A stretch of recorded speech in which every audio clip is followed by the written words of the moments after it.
Sophia was now 26 and Carla would be 31 next month, but Laura still insisted on calling all of the sisters the four girls. She always felt that she had to apologize to strangers and their father that there were no boys in the family. Carlos always said, "Bulls sire good cows." The mother dressed each girl in a particular color, Carla in yellow, Sandra in blue, Yolanda in pink and Sophia in white. Sophia was jealous of her older sister's pink outfits, but Yolanda insisted on keeping pink for herself. The mother would sometimes get details about the different girls confused, but she had a particular story for each that she liked to tell on special occasions. Carla grew up to be a psychologist, and analyzed her own story for unresolved childhood issues. Carla's story was referred to as the story of the red sneakers. When Carla was younger, the family was poorer and had little money to spend on unnecessary things. Carla constantly begged anyway for a pair of red sneakers. A neighbor offered to give Carla a pair of white sneakers, but she only wanted red ones. Her father suggested that they paint the sneakers red with her mother's nail polish, which was what they did. Her mother told the story at Carla's wedding. Yolanda wanted to be a poet but ended up a school teacher.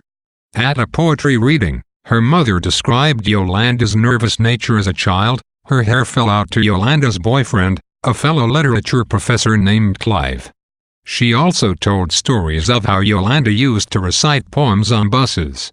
The mother did not like to tell stories about Sandra, because she said she would like to forget the past. She and her husband had to commit Sandra to a mental hospital because her anorexia led to a mental breakdown. Sandra had started dieting during graduate school and ended up in the hospital, able only to read.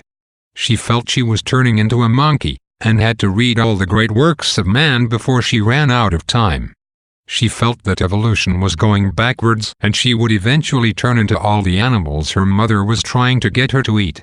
The night Sophia was born, the family was robbed, but the robbers were caught and everything was returned. Her mother felt that Sophia was lucky for this reason. She told the story to a handsome stranger while watching her granddaughter in the hospital.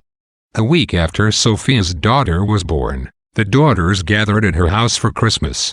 Sandra had been released from the hospital for a month, but was still sensitive and cried easily. Sandra had a new boyfriend, and Yolanda's boyfriend had just gone back to his wife again. Sophia confessed that she made love to Otto on the fourth day she met him.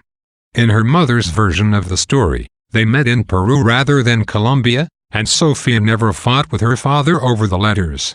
Yolanda complained about Clive's betrayal. Laura's perspective on each of the girls is shown through the stories she chooses to tell about each of them during proud moments. What she leaves out or changes in each of the stories also indicates her current attitude toward each of her daughters. She is able to create a reality and history for the family that is more comfortable and positive by redefining the more difficult moments her daughters have experienced. She smooths over Sophia's betrayal of the family, her running away and fighting with her father, by calling it lucky that she ended up with such a loving husband and a beautiful blonde baby. Her story about the thieves who got caught the night Sophia was born similarly reflects her desire to look on the brighter side of things.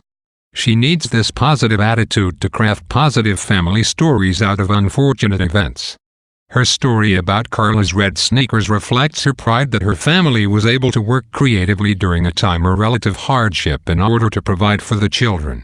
Instead of overly dwelling on what she and her husband were not able to offer the children, she highlights their resourcefulness in pleasing the children's every whim, no matter how trivial.